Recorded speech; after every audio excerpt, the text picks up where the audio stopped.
ceux qui veulent comprendre les lois de l'univers visible et invisible, à ceux qui veulent pénétrer les mystères de la vie dans les deux mondes matériels et spirituels. Une émission est préparée pour vous. Chaque dimanche, à partir de midi, vous allez pouvoir suivre cette émission animée par le maître Fénor Onésime. Philosophie initiatique, c'est cette école des mystères qui vous aidera à comprendre la science initiatique en commentant tous les sujets connexes tels la théurgie, l'astrologie, la kabbale, l'angéologie, la géométrie sacrée et tous les principes hermétiques. Dans cette émission, nous vous aidons à pénétrer le sens des choses, car en tout, il y a une forme, un contenu et un sens. Et le sens profond des choses est pour les maîtres et les initiés. Alors, vous connaîtrez la vérité vous affranchira du joug de l'ignorance. Soyez toujours branchés chaque dimanche pour élargir votre conscience et vivre une vie lumineuse, riche et comblée. Les spiritualistes, les amis de la vérité, les religieux seront heureux et satisfaits de pouvoir trouver cette école de philosophie qui les éclairera sur le chemin de l'évolution. Bonne écoute.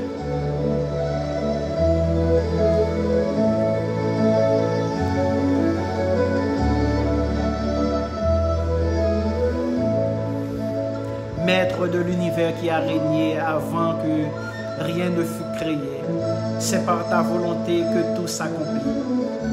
Et quand toute la création aura cessé d'être, tu régneras toujours avec gloire. Tu nourris les vivants et les morts par amour, tu fais revivre les morts en ta miséricorde.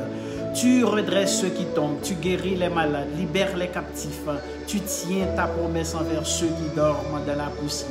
Qui est comme toi, maître de la puissance, qui te ressemble, roi qui fait mourir et revivre et germer le salut. Tu es fidèle garant pour la résurrection des morts. Illumine les cœurs qui écouteront ces paroles de lumière. Oui, à cette émission de philosophie initiatique. Avec un profond respect, je prononce le mot Amen.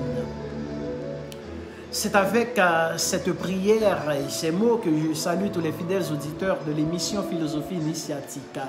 Nous sommes un peu en retard car nous devrions commencer à midi, mais j'ai été pris, j'ai été occupé, je ne pouvais pas commencer l'émission avant. Mais maintenant, je suis là et aujourd'hui, nous sommes à Pâques, oui, la saison de Pâques et dimanche prochain. Et la chrétienté célébrera la résurrection de Jésus-Christ. Donc c'est pourquoi est-ce qu'aujourd'hui nous allons laisser de côté notre thème, l'importance du soleil dans la spiritualité, pour vous parler du vrai sens de l'histoire de Jésus, pour vous parler de la résurrection et du jugement dernier. Alors gardez l'écoute. Je vais vous revenir tout de suite pour continuer avec l'émission.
Oui, mes chers auditeurs, je suis de retour pour continuer avec l'émission.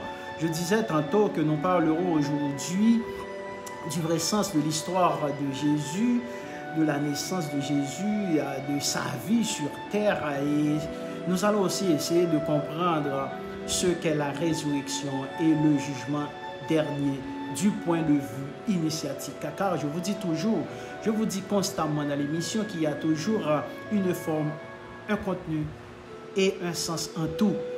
Et dans cette émission de philosophie initiatique, nous essayons de vous faire comprendre le sens des choses. Oui, nous vous parlerons du sens de la vie de Jésus. Ensuite, nous vous parlerons de la résurrection, du vrai sens de la résurrection. Oui, selon le point de vue initiatique. Oui, je dois vous dire que les religions qui ne sont que l'exposé allégorique des lois universelles font rapidement place au fanatisme et à l'aveuglement inhérent à la nature humaine. Cette fermeture réciproque des hommes a allumé les bûchers et provoqué de guerres atroces au commencement de la religion chrétienne. Oui, et elle continue aujourd'hui de le faire encore dans le monde, ce qui nous empêche de comprendre la portée universelle de la vie de Jésus. Et pour vous parler de la vie de Jésus, mes chers amis, je dois vous dire que cette vérité est complexe et sublime. Oui, notre planète s'était écartée des lois cosmiques depuis des temps très très anciens. Les forces des ténèbres s'étaient emparées d'elle et l'humanité, leur jouet favori, allait à sa perte. Oui, la flamme divine qui brûle en chaque être et qui constitue le noyau de la conscience s'éteignait. L'enseignement de la connaissance des lois de l'univers était occulté. Seuls ça et là, dispersés sur diverses contrées, des êtres d'élite de niveau de conscience relativement élevé constituaient la tâche que l'humanité gardait avec la divinité. Donc, la catastrophe était prévisible dès l'extrême fin de l'Atlantide, vers 9564 ans avant la naissance de Jésus, et devait imminente dans les 2 millénaires qui précédèrent notre ère. Il faut imaginer, mes chers amis, ce qu'était alors le monde. La personne humaine n'avait aucune valeur en soi. L'esclavage fondait l'économie de ces sociétés et la force était la loi. Les êtres de ce temps-là n'avaient pas notre sensibilité à l'égard de la souffrance physique ou morale. La torture et ses raffinements, la misère et la mort ne provoquaient pas le choc du remords collectif que nous ressentons à présent. Donc il fallait que l'humanité prenne une orientation nouvelle. Donc si elle ne voulait pas être lentement absorbée par les forces de destruction. Donc la rupture était déjà consommée avec la divinité. Cependant, pour que ce lien fût créé de nouveau, pour que l'énergie divine pût descendre concrètement jusqu'à nous, un support dense et capable de la véhiculer était nécessaire. Ce support dense devait être un homme d'une rare évolution et dont la structure physique, psychique et mentale fut telle qu'elle put canaliser pendant un certain temps et en sa totalité énergétique notre logos solaire, c'est-à-dire notre Dieu. Car Dieu avait décidé ce qui ne s'est jamais produit avant, descendre en toute conscience jusqu'au plan les plus denses de son propre univers. Cette volonté, néanmoins, n'était pas si facile à réaliser, n'est-ce pas? Les vibrations divines sont d'une telle force que les atomes du corps humain se disloqueraient à leur contact. Notre logos solaire devait suivre les lois de son système, comme il le fait toujours, et utiliser les corps subtils d'un très grand être dont le plan le plus dense de manifestation est la 6e émanation, Tiferet. Avant d'atteindre notre monde, vous voyez, donc il fallait procéder à une sorte d'emboîtement des forces afin que le corps physique de l'initié, Jésus, qui allait être le dernier maillon de cette chaîne, ne brûlait pas. Cet emboîtement fut dicté par la logique même des forces circulant dans le système solaire et que nous pouvons mieux comprendre en considérant l'arbre de vie kabbalistique. Oui, je parle constamment de cet arbre. La conscience divine, c'est-à-dire première émanation, descendit jusqu'à la 6e émanation, Tiferet, et là, elle entra en symbiose avec un être de ce plan connu en Orient sous le nom de futur Bouddha Maitreya. Donc, et il fut appelé plus tard le Christ. Christ qui signifie celui qui est roi. Donc le Christ devint le véhicule de la divinité et il put le faire sans danger avec ses corps, pouvant supporter cette très haute fréquence vibratoire. Il pouvait atténuer celle-là quelque peu et la transmettre à son tour en permettant ainsi la descente sur terre où un autre réceptacle devait l'accueillir. Jésus canalisa le Christ qui lui-même véhiculait notre Dieu. Grâce à cet emboîtement, cette descente fulgurante fut possible. La conscience divine alors allait maintenant toucher notre monde concrètement et réellement. Vous comprenez maintenant le sens de l'histoire de Jésus, de sa naissance, comment il est descendu sur terre. Donc, cette force divine, cette conscience divine allait, par l'intermédiaire du corps mental de Jésus, imprégner toute la sphère mentale de la terre. Par l'intermédiaire du corps psychique de Jésus, imprégner toute la sphère psychique de la terre. Et par l'intermédiaire du corps physique de Jésus, imprégner toute la sphère physique de la terre. Vous voyez, c'est un mystère. On ne peut pas nous les expliquer à l'église comme ça. Et c'est pourquoi vous avez avec vous cette école de philosophie initiatique qui peut vous aider à comprendre ces mystères cachés derrière la vie de Jésus. Pourquoi il est descendu et comment il est descendu sur terre pour faire descendre l'énergie divine. Oui, mes chers amis, cette imprégnation devait surgir une désintégration des forces hostiles, dont les vibrations très lourdes constituaient un obstacle quasi infranchissable pour la conscience humaine.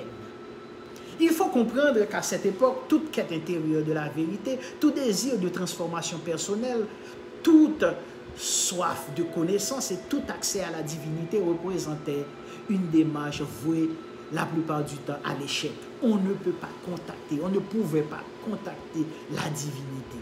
Donc, l'environnement mental, psychique et physique, c'est-à-dire l'état vibratoire général de notre planète, ne le permettait pas. Donc, les forces démoniaques s'emparaient immédiatement du chercheur et en conséquence, les temples initiatiques recelaient le seul moyen d'écarter ces tentacules venimeuses. Mais n'importe qui n'accédait pas à ces temples, vous voyez. Donc, de plus, toute tentative de changement des structures sociales, mœurs, esclavage, vous comprenez, aurait été vaine car les mentalités et les consciences ne percevaient pas pareille nécessité. Donc, l'homme était bouché. La notion du bien et du mal, d'amour et de vérité, telle que le Christ l'enseigna, n'était dans le monde antique méditerranéen assimilée que par une minorité de gens. Donc, il est certes à présent difficile de se rendre compte, mes chers amis, à quel point en 2000 ans, le monde a changé après la naissance de Jésus. En Occident, notre structure psychique et mentale d'homme du 21e siècle n'a radicalement rien de commun avec celle des peuples antiques. Donc la tâche du Christ était donc immense, mes chers amis. Et si les hommes et les institutions, c'est-à-dire système politique, religion, ne l'avaient pas soit entravée, soit déformée, elle aurait porté ses fruits beaucoup plus tôt. Par ailleurs, cette mission de Jésus visait un autre but, oui, plus occulte, mais d'une terrible réalité. Il s'agissait de vaincre les entités rebelles et toutes les légions d'êtres qui leur étaient soumises et qui avaient amené le cycle de la vie dans cette phase ultime de la densification où se trouve notre terre et qui avaient enchaîné les humains à cette condition non voulue par Dieu. Donc le contact avec la divinité ayant été coupé, toute la terre et donc les bas plans démoniaques ne percevaient pas l'énergie divine. Donc ceux-ci devaient être soumis à la divinité et à tout homme qui, pour se protéger, invoquerait le Saint nom de Dieu. Donc cette phrase est essentielle pour comprendre la situation d'alors, c'est-à-dire la situation d'avant la naissance de Jésus sur terre. À cette époque, un homme simple et sans connaissance occulte ne pouvait repousser les forces hostiles et invoquer le nom de Dieu. Oui, les démons ne connaissaient plus Dieu. Au nom de quel inconnu allaient-ils obéir et cesser leur jeu immonde sur les hommes? Seuls les initiés par des rituels complexes et qui avaient développé leurs facultés psychiques et spirituelles savaient se protéger de ces démons en ces temps-là. Donc, afin de mieux saisir le caractère atroce de la position de l'humanité, nous prendrons un exemple. Vous subissez la nuit des attaques psychiques, n'est-ce pas? Lesquelles se manifestent généralement par des cauchemars ou une très grande sensation de fatigue au réveil. Ou bien vous sentez une atmosphère maléfique dans une maison, vous captez le danger. Oui, aujourd'hui, et ce depuis la venue de Jésus sur la terre, vous pouvez sans grande connaissance occulte, avec un cœur sincère et la force de votre prière, invoquer Dieu. Et le mal s'écartera. Dans les mêmes conditions, si vous aviez vécu en ces temps anciens, avant la naissance du Christ, vous n'auriez pas pu. Oui, votre appel eût été vain et ce que vous eussiez vécu en Europe, en Asie, en Afrique ou dans les Amériques, c'était terrible. Alors, voyez, avant de vous parler de la résurrection, je vous parle du vrai sens de la vie de Jésus sur la terre. Oui, cependant, afin que les forces démoniaques puissent être confrontées à la conscience divine, un point de rencontre était nécessaire. Un terrain connu d'elle et dans lequel la divinité put également se trouver pleinement. Ce point de contact et ce terrain était, mes chers amis, est toujours le sang. Pourquoi? Le sang est la substance qui véhicule le souffle divin dans les êtres, que ceci appartienne au règne animal ou humain. Donc, il charrie une puissance énergétique énorme et constitue donc l'aliment le plus merveilleux pour les entités démoniaques et surtout pour ceux qui les utilisent, qui faute d'autres moyens de capter l'énergie divine. La vole à des êtres vivants, notamment aux hommes. C'est pourquoi il y a tellement, je peux dire, et de gens qui font couler le sang des humains. Entendez bien, les démons n'avaient aucune conscience du pouvoir de la divinité en ces temps. Ils se nourrissaient des émanations du sang car ils voulaient absorber cette énergie particulière d'une qualité unique à les faire revigorants et la transmettre à leurs commanditaires. C'est tout. Donc les sacrifices sanglants d'animaux ou d'êtres humains ont là, mes chers amis, une explication occulte. Lorsque le sang de Jésus, irradié de la vibration divine, tomba à terre et s'y infiltra, même sur une surface très restreinte, ce qui devait être accompli le fut. C'est pourquoi à la croix, Jésus disait, tout est accompli, c'est ce qu'il venait faire. Vous comprenez maintenant? Donc, ces démons-là captèrent Dieu et ils eurent peur. Et c'est encore aujourd'hui la vision la plus insupportable pour les démons. Sur la croix, l'initié Jésus était encore empli de la conscience divine. Il était Dieu incarné. Et ceci était nécessaire pour que le rituel suprême puisse s'accomplir, que les démons prissent conscience de Dieu au contact de ce sang exceptionnel. Voilà, mes chers amis, en quelques mots, je ne pouvais pas détailler. Je vous donne l'explication de ce qu'était, oui, la vie de Jésus. Pourquoi il était venu, le vrai sens de sa venue sur terre. C'est pour connecter l'humain avec Dieu. Alors, maintenant, nous sommes à Pâques, n'est-ce pas? Nous allons parler de la résurrection. Et je profite de l'occasion, avant de continuer, pour vous demander de vous abonner sur ma chaîne YouTube et de liker afin de propager, de faire propager ces études, ces connaissances. Oui, mes chers amis, nous sommes à l'émission Philosophie Initiatique. À la saison de Pâques, je me donne pour tâche de vous parler de la résurrection. N'oubliez pas, dans cette émission, nous essayons de vous faire comprendre le vrai sens des choses. Je disais toujours, car en tout, il y a une forme, un contenu et un sens. Et le sens des choses est pour les maîtres et les initiés. Oui, mes chers amis, au sujet de la résurrection, on trouve dans l'évangile de Saint Marc un passage très intéressant. Les Sadducéens qui disent qu'il n'y a point de résurrection vinrent auprès de Jésus et lui firent cette question. Maître, voici ce que Moïse nous a prescrit. Si le frère de quelqu'un meurt et laisse une femme sans avoir d'enfant, son frère épousera sa veuve et suscitera une postérité à son frère. Or, il y avait 7 frères. Le premier se maria et mourut sans laisser de postérité. Le second prit la veuve pour femme et mourut sans laisser de postérité. Il en fut de même du troisième, et aucun des 7 ne laissa de postérité. Après eux tous, la femme mourut aussi. À la résurrection, duquel d'entre eux sera-t-elle la femme? Voilà la question. Car les 7 l'ont eu pour femme. Jésus répondit alors, n'êtes-vous pas dans l'erreur?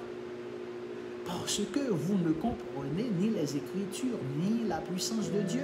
Car à la résurrection des morts, les hommes ne prendront point de femmes, ni les femmes de mari, mais ils seront comme les anges dans les cieux. Pour ce qui est de la résurrection des morts, n'avez-vous pas lu dans le livre de Moïse ce que Dieu lui dit à propos du buisson? Je suis le Dieu d'Abraham, le Dieu d'Isaac et le Dieu de Jacob. Dieu n'est pas le Dieu des morts, mais le Dieu des vivants. Vous êtes grandement dans l'erreur. Alors maintenant, mes chers amis, quand nous parlons de la résurrection, est-ce que Jésus a parlé de la résurrection des morts? Voici qu'il dit que les gens étaient dans l'erreur. Oui, vous ne comprenez ni les Écritures, ni la puissance de Dieu. Oui, ce passage se trouve dans Saint Marc, chapitre 12, versets 18 à 27. Alors, je ne doute pas, mes chers amis, que beaucoup de théologiens et de prédicateurs se soient arrêtés sur ce passage pour l'étudier et le commenter. Mais je n'ai jamais lu et entendu d'explication claire sur ce sujet. La résurrection des morts, le jugement des ruines. Voilà encore une question extrêmement floue et brumeuse que je voudrais aujourd'hui éclaircir pour vous. Dans ce passage, il y a quelques points importants sur lesquels nous nous arrêtons. Jésus répond, n'êtes-vous pas dans l'erreur parce que vous ne comprenez ni les Écritures ni la puissance de Dieu. Voilà une phrase qu'il faut approfondir car elle peut être la clé pour comprendre tout le reste. Oui, la puissance de Dieu. Quel est le rôle de la puissance de Dieu dans la résurrection des morts? Vous allez voir. Oui, mes chers amis, n'oubliez pas. Jésus disait aussi, je suis la résurrection et la vie. Le fait que Jésus soit ressuscité signifie que nous pouvons nous aussi accélérer ce processus de la résurrection qui doit se produire un jour pour toute l'humanité. Jésus est le modèle, vous comprenez? Donc, mais pour cela, il faut travailler sur nos pensées, nos sentiments, nos actes. Oui, la vie mentale, la vie psychique, c'est-à-dire la vie astrale, et la vie physique. Il faut comprendre que nous devons travailler sur ces 3 corps. Oui, le corps mental, le corps astral et le corps physique, afin de les améliorer pour qu'on puisse se ressusciter. Alors, la résurrection a toujours été enseignée dans les temples initiatiques, car oui, même avant la venue de Jésus, et beaucoup d'êtres sont déjà ressuscités, car il n'est pas nécessaire de mourir physiquement pour ressusciter. Il n'est pas nécessaire d'être placé d'abord dans la tombe. Ressusciter, mes chers amis, cela veut dire ne plus avoir les mêmes faiblesses, les mêmes vices, les mêmes maladies. Pour qu'un être ressuscite, il faut que ses cellules soient d'une pureté parfaite et qu'elle vibre intensément. Donc tous ceux qui vivent une vie spirituelle très intense se préparent déjà à ressusciter. Voilà la puissance de Dieu. Donc, pour vous faire mieux comprendre ce phénomène de la résurrection, je vous donnerai une image, celle de la graine. Comme j'ai toujours pris la graine comme exemple, oui, car en étudiant le grand livre de la nature, nous pouvons comprendre tous les mystères de la vie. Une graine qui a été plantée en terre est exactement comparable à une créature qu'on a mise au tombeau. Et quand l'ange de la chaleur vient, il la réveille, il la caresse et lui dit alors maintenant sors de ce tombeau. Et voilà que cette vie qui était ensevelie commence à s'animer. Une petite tige, oui, divise la graine en deux et sort de terre, donnant naissance à une pousse qui deviendra un jour un arbre formidable. C'est cela la résurrection. Mais pour ressusciter, mes chers amis, il faut ouvrir le tombeau. Et seule la chaleur ouvre les tombeaux. Donc la chaleur, cela veut dire l'amour. Celui qui a beaucoup d'amour dans son cœur, mais un amour désintéressé, spirituel bien sûr, ouvre le tombeau de ses cellules. Il y a en l'homme tellement de cellules qui sont en train de fermenter, de se désagréger. Donc si vous saviez combien de tombeaux chacun de vous porte en lui-même, des milliers de petits tombeaux qu'il faut ouvrir. Tant que ces cellules n'ont pas été revivifiées, elles restent sans activité. Et vous ne pouvez pas savoir toutes les richesses intérieures, excusez-moi, que vous possédez. Mais après cette résurrection, après ce réveil de vos cellules, votre conscience s'élargit et vous n'êtes plus le même. Donc dans tout ce que vous sentez, dans tout ce que vous vivez, vous vous mouvez dans une autre dimension plus spirituelle. Ce renouveau n'est possible que grâce à la chaleur et grâce à l'humidité, comme pour la graine. Et l'humidité, c'est l'eau. Donc, car l'eau est la substance qui sert de véhicule à la vie. La chaleur donne l'impulsion, tandis que l'humidité donne la vie. Donc, nous avons donc encore une fois un exemple de l'action de ces deux principes masculins et féminins qui sont là tous les deux pour secouer la graine dans son sommeil quand la graine est plantée. Vous voyez, il faut l'arroser, mais il faut aussi les rayons du soleil pour éveiller cette étincelle qui se trouvait dans la graine. Donc c'est là, mes chers amis, un phénomène que l'on observe un peu partout dans la nature, n'est-ce pas? Cette image du tombeau ouvert d'où sort Jésus ressuscité est un symbole universel. Il ne se limite pas seulement à Jésus ou aux chrétiens. Une graine, une toute petite graine, comme je viens de vous l'expliquer, est aussi un tombeau où la vie reste enfouie jusqu'au moment où l'ange du printemps vient frapper pour la faire sortir. Et encore un autre exemple dans le grand livre de la nature, le poussin enfermé dans l'œuf.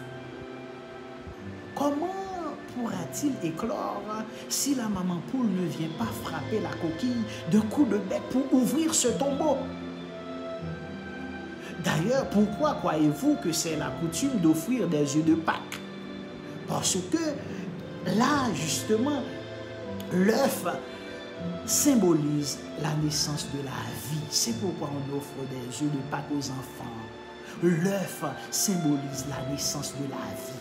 Oui, je peux vous donner encore une image, celle du papillon, mes chers amis, pour vous faire comprendre ce qu'est la résurrection. Qu'est-ce qu'un papillon? C'est une créature qui est ressuscitée. C'était tout d'abord une chenille, sans aucune grâce ni beauté. Puis un jour, cette chenille a tissé son cocon. Elle s'est endormie et quelque temps plus tard, il est sorti un papillon. Que s'est-il donc passé pendant le sommeil de la chrysalide? Donc si elle s'est transformée en papillon, c'est qu'elle avait déjà déclenché en elle un certain nombre de processus qui ont abouti à cette métamorphose. Eh bien, mes chers amis, mes chers auditeurs, les mêmes phénomènes se produisent avec le disciple, avec celui qui suit une vie spirituelle. Pour le moment, il est une chenille, c'est-à-dire une créature pas très belle qui se traîne sur le sol et surtout qui mange les feuilles des arbres. Il est donc nuisible et on le persécute, le pauvre, jusqu'au jour où il se transformera en papillon. La nature, mes chers auditeurs, a mis partout des signes, des indices pour nous instruire, pour nous apprendre comment la résurrection peut se produire en nous. Quand vous méditez, que faites-vous? Vous êtes comme une chrysalide enfermée dans son cocon, en train de préparer sa métamorphose. Si vous n'êtes pas encore devenu un papillon, c'est que votre travail n'est pas suffisant. Continuez. Allez donc, vous êtes retourné à vos affaires, vous comprenez, et vous êtes resté comme la chenille qui se traîne et qui mange des feuilles. Le jour suivant, vous vous renfermez dans votre cocon, vous tissez quelques fils spirituels. Mais de nouveau, les affaires vous appellent et de nouveau, vous interrompez le travail spirituel. Le lendemain, vous le reprenez, ainsi de suite, jusqu'au jour, enfin, vous sortirez du cocon semblable à un papillon. C'est ce travail que doit faire le disciple pour la résurrection. À ce moment-là, vous n'aurez plus besoin de détruire les feuilles comme la chenille. Vous vous nourrirez du nectar des fleurs comme le papillon, c'est-à-dire que vous puiserez ce qu'il y a de plus subtil dans le cœur et dans l'âme de toutes les femmes et de tous les hommes, sans aller les manger, les abîmer. Est-ce que vous comprenez? Car chaque être possède en lui quelque chose de délicieux, un peu de nectar. Et si vous pouvez puiser ce nectar, vous êtes heureux. Vous volez dans la lumière. Oui, mes chers amis, je vous parle de la résurrection aujourd'hui, car nous sommes à Pâques, oui, la semaine de Pâques, dimanche prochain, ce sera, et la chrétienté célébrera la résurrection du Christ. Et je dois vous dire que la résurrection est possible, elle est réelle, comme je viens de vous l'expliquer, et comme dans le cas de la graine qui est plantée, et comme dans le cas de la chenille qui doit devenir papillon. Oui, beaucoup sont déjà ressuscités et tous ressusciteront un jour. Mais il faut simplement comprendre que cette résurrection ne se produit pas dans le tombeau. Oui, une fois mis en terre, là, c'est fini. Vous y resterez. Ou plutôt, c'est votre corps qui y reste et se désagrège pour devenir terre, eau, air, feu. Que l'eau retourne à l'eau, que le feu brûle, que la terre circule. Vous comprenez? Donc, le corps se désagrège. Vous comprenez? Mais vous-même, pour ressusciter, il faut que vous reveniez sur la terre. Si vous n'avez pas bien travaillé pendant cette réincarnation, que vous appreniez, que vous vous abandonniez à toutes vos faiblesses, que vous vous enfermiez comme une chrysalide dans votre cocon. C'est-à-dire que vous renonciez à vous nourrir des pensées et des sentiments égoïstes, intéressés. Le sens de la prière, mes chers amis, le sens de la méditation, c'est justement d'apprendre à l'homme à se nourrir d'éléments de nature spirituelle, oui, qui leur permettent de ressusciter. Donc ceux qui ne l'ont pas compris et sont attirés exclusivement par les plaisirs, les amusements, les occupations, l'argent, négligent la prière, la méditation, et c'est dommage pour eux car ils interrompent leur travail de transformation, de résurrection. Oui, nous devons travailler pour notre résurrection. Ce n'est pas seulement de croire en Christ, Christ est ressuscité et moi aussi je ressusciterai. Non! Vous avez un travail à faire, comme la chenille. Vous comprenez? Donc chaque méditation doit faire augmenter la lumière en vous. C'est cette lumière qui entre dans l'édification de votre corps de gloire, de votre corps spirituel, grâce auquel vous ressusciterez un jour. Celui qui est ressuscité vit une vie nouvelle. Il a d'autres pensées, d'autres désirs, un autre comportement. Voilà la résurrection. Intérieurement, il n'est plus le même, vous comprenez? Il ne marche plus dans la même direction, il a un autre but. Jésus a dit, je suis la résurrection et la vie. Pourquoi n'a-t-il pas dit seulement, je suis la résurrection? Pourquoi a-t-il ajouté la vie? Est-ce que la vie est différente de la résurrection? Non. Mais quand Jésus dit, je suis la résurrection et la vie, cela signifie que la résurrection n'est rien d'autre qu'une forme de vie renouvelée. c'est-à-dire une nouvelle vie, une qualité de vie plus pure, plus intense. Donc quand l'homme vivra cette vie supérieure, il ressuscitera. Voilà, mes chers amis, la résurrection. La résurrection n'est rien d'autre qu'une qualité de vie, une vie de fils de Dieu. Il ne faut pas attendre des siècles pour vivre cette vie. Le Christ est la résurrection et la vie. Alors prenez le Christ comme modèle, accrochez-vous à lui, vivez la vie qu'il a vécue. Oui, il est le modèle et vous aussi, vous serez la résurrection et la vie. Voilà les nouvelles notions que je vous donne concernant la résurrection. Ces notions sont les seules capables de vous faire sortir des tombeaux. Oui, car c'est maintenant que vous êtes dans les tombeaux. C'est pourquoi Jésus dit, vous êtes des morts et vous étiez vivants. Et si vous attendez pour sortir, pour attendre que les trompettes sonnent, alors là, vous pourrez attendre des siècles et des millénaires.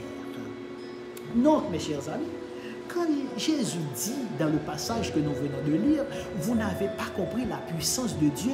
Cette puissance de Dieu est celle qui est capable de transformer la chenille en papillon.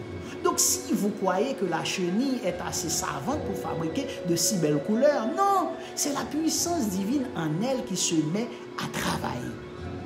Nous aussi, nous avons cette puissance de Dieu en nous-mêmes, cette étincelle divine en nous. Abandonnons-nous à elle et elle saura comment nous rendre lumineux et puissants. Elle saura comment nous faire ressusciter. Vous voyez, mes chers amis, ce passage de l'évangile de Saint Marc que je vous ai lu contient des indications qui permettent de découvrir comment Jésus comprenait la résurrection. La résurrection est donc bien un phénomène réel. Mais il n'y a pas de résurrection des morts comme nous le croyons. Il n'y a qu'une résurrection des vivants. Et ce sont même les plus vivants qui ressuscitent, ceux qui sont éveillés, ceux qui ont une conscience élargie pour comprendre les choses, ceux qui vivent la vie la plus intense, la plus divine, la plus christique. Tous ressusciteront, et certains beaucoup plus rapidement, mais à condition de s'y préparer. On se prépare au cours de ces réincarnations successives.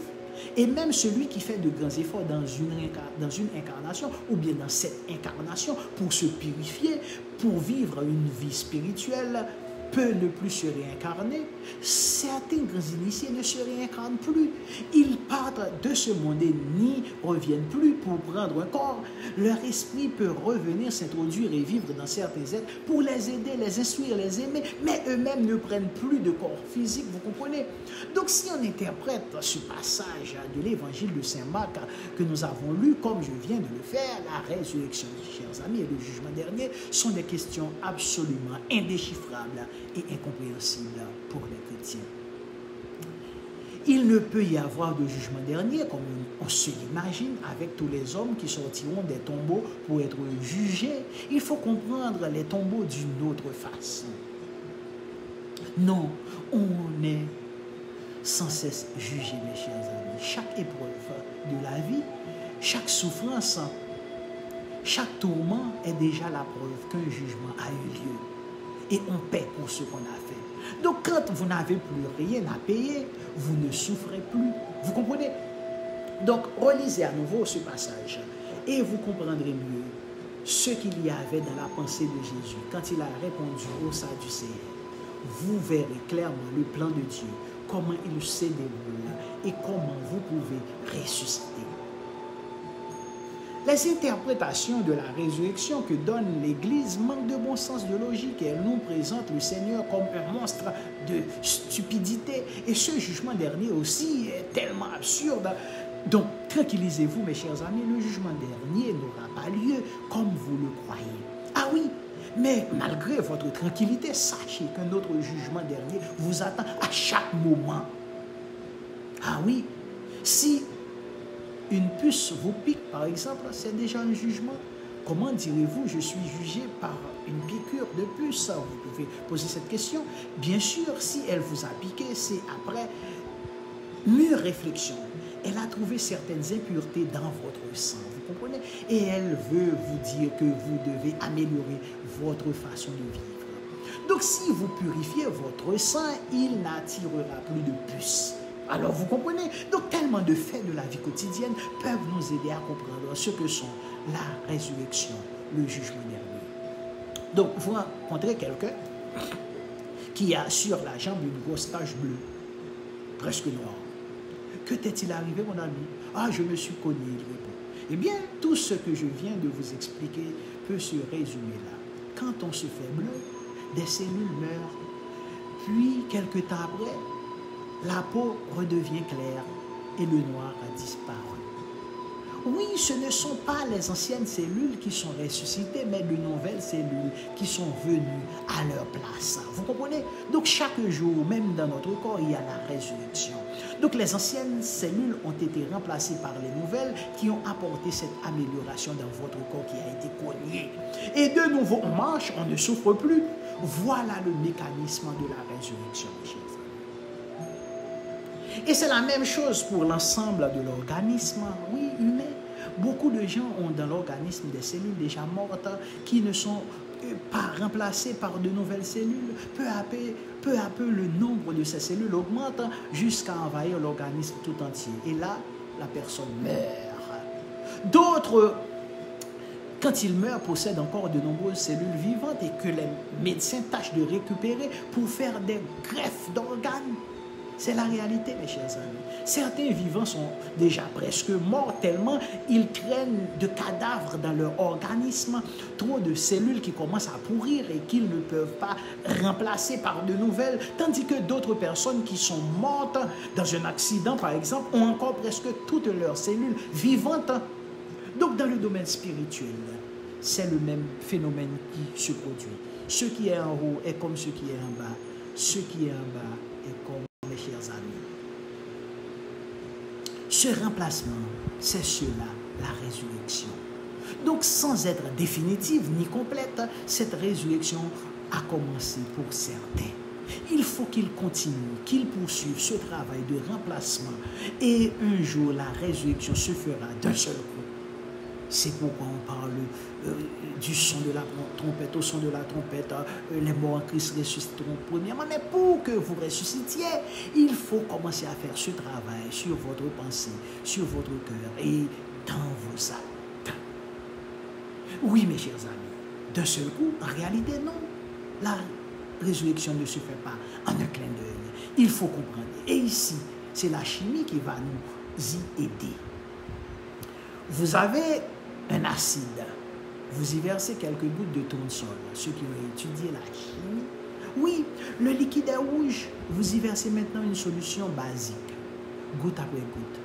Vous ne voyez d'abord aucune transformation, mais vous continuez à verser goutte à goutte. Et soudain, ce liquide rouge vire au bleu. Eh bien voilà, c'est ça la résurrection. Le rouge changé en bleu. Le rouge, c'est-à-dire le vieil Adam qui ressuscite en Christ, le bleu du ciel.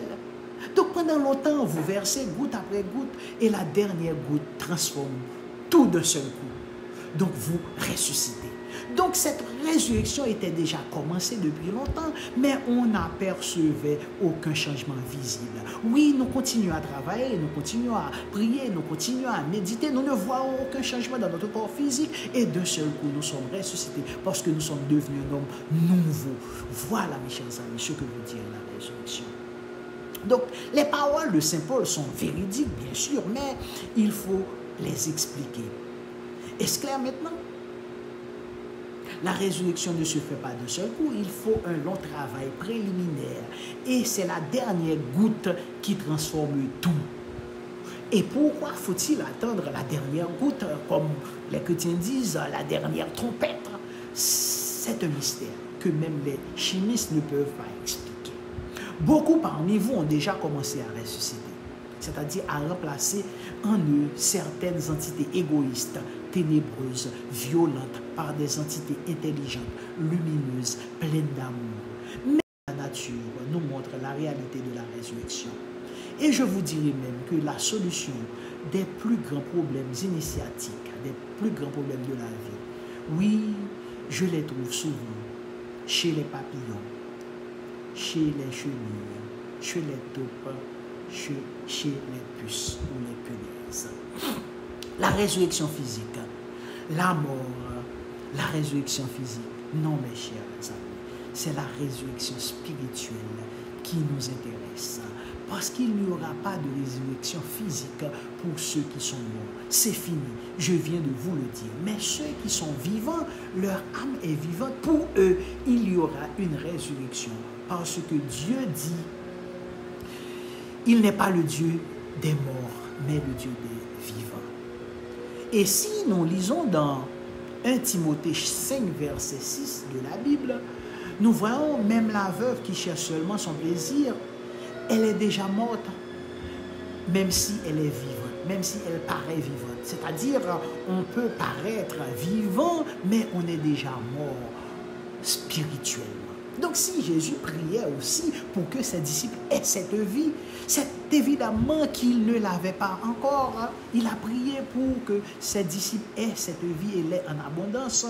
Ce sont donc, mes chers amis, ces morts vivants qui doivent être ressuscités.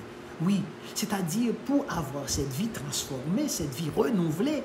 Oui, c'est donc à nous tous qui sommes maintenant vivants selon la matière, qui doivent naître dans la vie spirituelle afin de pouvoir ressusciter et vivre cette vie transformée qu'est la résurrection. Donc quand Jésus dit, vous n'avez pas compris la puissance de Dieu, cette puissance de Dieu, c'est elle qui est capable de transformer la chenille en papillon. Donc, c'est notre compréhension des choses qui nous font souffrir. Oui, je peux le dire, la majorité des humains ne comprennent pas le sens de la résurrection. Pour nous, dans la science initiatique, cela est très clair. Oui, mes chers amis, c'est ce que je voulais vous dire aujourd'hui sur la résurrection des morts. Je vous ai parlé du sens de la vie, de la venue de Jésus sur terre, pourquoi il est venu, et je vous parle aussi de la résurrection. Ce sont les vivants qui doivent travailler pour leur résurrection. Jésus disait, je suis la résurrection et la vie. Donc la résurrection, c'est une forme de vie transformée. Voilà ce que vous devez retenir. Et dimanche prochain, nous allons revenir pour continuer à vous parler de ce corps de gloire, de ce corps spirituel qui doit être ressuscité. Merci d'avoir été à l'écoute de cette émission. Nous vous donnons rendez-vous dimanche prochain à midi pour continuer avec ces études sur la philosophie initiatique où nous essayons de vous faire comprendre le sens des choses. À la semaine prochaine. Bonne fête de Pâques. Que la lumière soit sur vous.